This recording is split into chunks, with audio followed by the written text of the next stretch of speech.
నమస్కారం ETV news కు స్వాగతం. ముందుగా ప్రధానాంశాలు. ఇరాన్ ఇజ్రాయెల్ పరస్పర దాడులు, 4వ రోజు భీకర పోరు.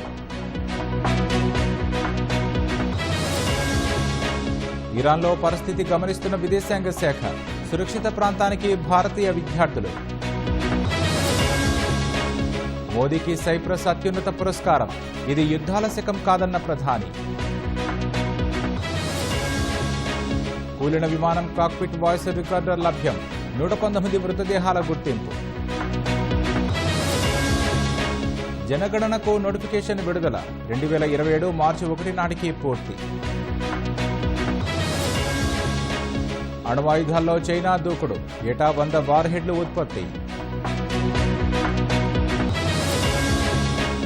హర్యానాలో మోడల్ దారుణ హత్య, కాలువలో లభించిన మృతదేహం.